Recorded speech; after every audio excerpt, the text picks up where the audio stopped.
Let's talk about how to start a brand new business from scratch, even if you've got a limited amount of money to allocate and a limited amount of business experience. Let's focus on the key things that absolutely matter if you're going to get a business off the ground. We call this the CAOS method. CAOS stands for concept, audience, offer, sales. These are the first 4 things that you've got to get right if you're going to get a business off the ground. Here's some good news. The good news is these are not things that you have to spend a lot of money on. These are things that you can do with Microsoft Word or PowerPoint. These are things you can do on Google Sheets. These are things you can do for free or almost for free. But you do need to think through each decision. It's the decision-making process that's most valuable at this point, and you've got to have good, clear decisions about concept, audience, offer, and sales in order for that business to get traction and to get liftoff.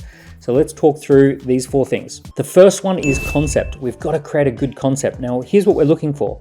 We're looking for something called founder idea fit, right? It's you as the founder with the idea that you're going to be working on. So normally this means that you've got a really strong alignment to your origin story, your mission and your vision. You've got a vision for the future. You've got a mission for what you want to do right now. You've got an origin story that fits with this particular business.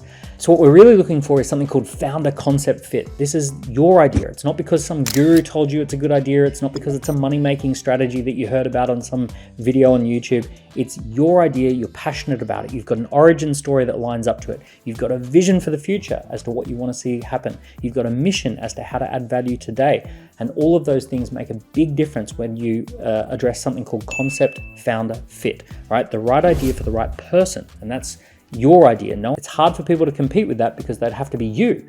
Right? So that's what we're looking for, an idea that is right for you to be doing. Okay, the next thing we need to look at is the addressable market. How many people are out there who need this thing and how much have they got to spend? We need to sell products to people who've got money to spend. We've got to go targeting a market who've got some budget and they've got a problem they want to solve and they don't want to throw time at the problem, they want to throw some money at the problem. That's what's going to make your business work. So we need to look at the addressable market, and we need to also zoom in on the problem or the frustration that those people have.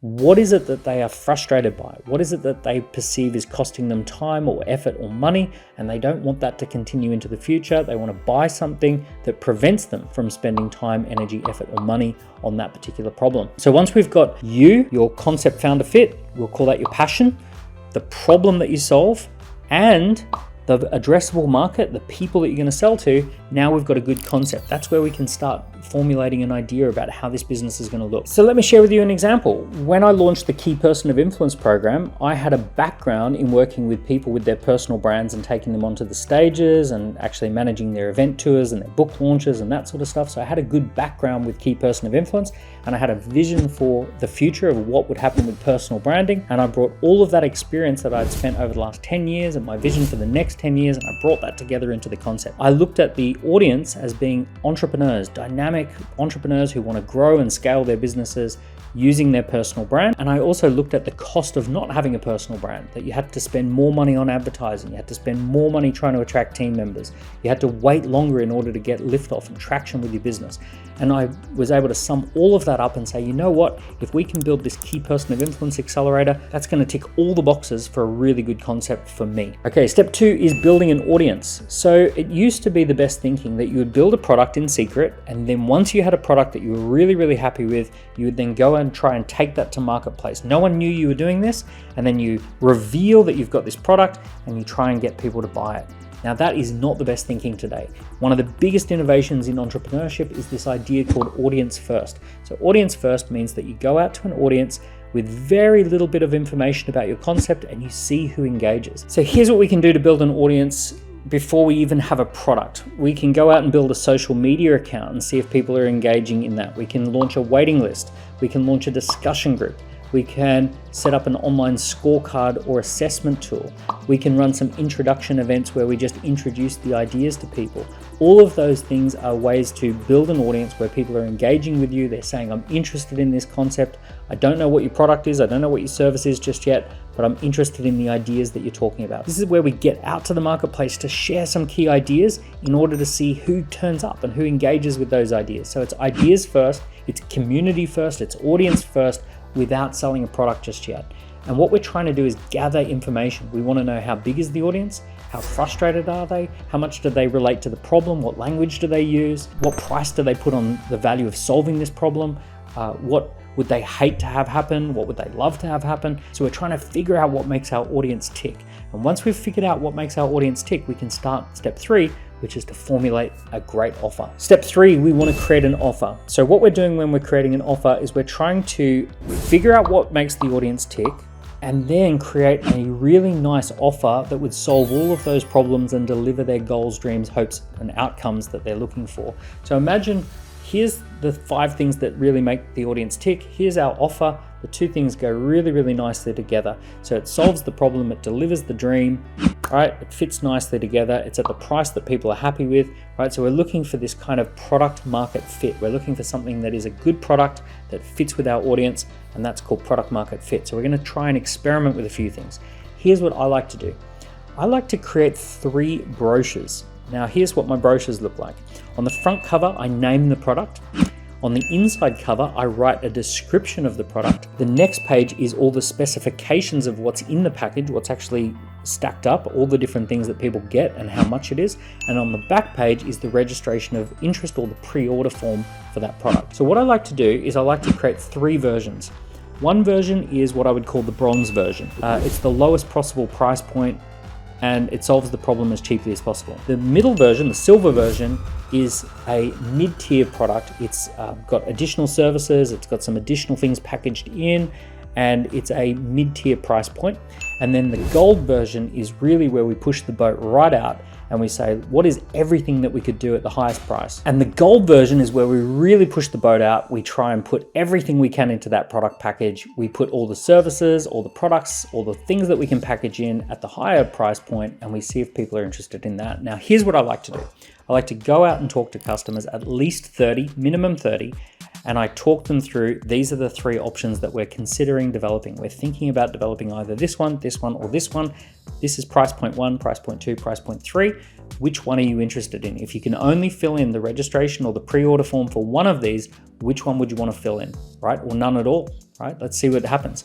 So we go out and we have 30 one-to-ones with people, and we show them the 3 products and our products. We present them, we talk them through, the options, we talk about what's included, right? We've packaged it all together, and then we see what the customers respond to.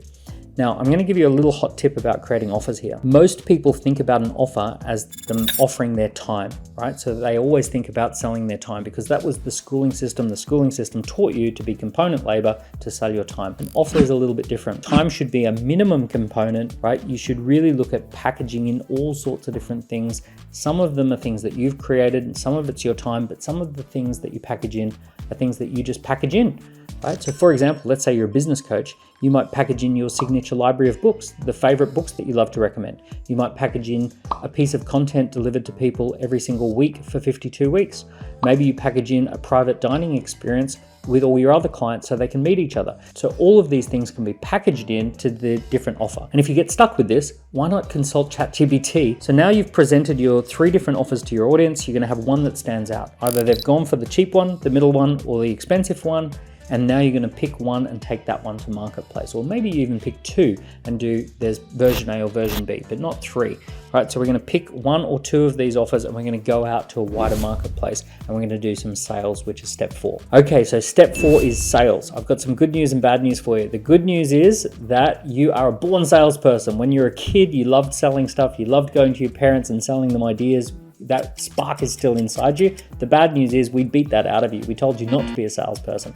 But here's the cool thing, right? All the high-end luxury brands, they have salespeople. All the most professional companies in the world, they all have salespeople. And your business, you as an entrepreneur, you're gonna have to be a salesperson if you want this business to get off the ground as well. I literally know a billionaire who, when he's got a new business that he's launching, he goes and he does 30 sales meetings minimum to sit face-to-face with customers and to see how they respond, so that he knows exactly what his customers are thinking and how they tick.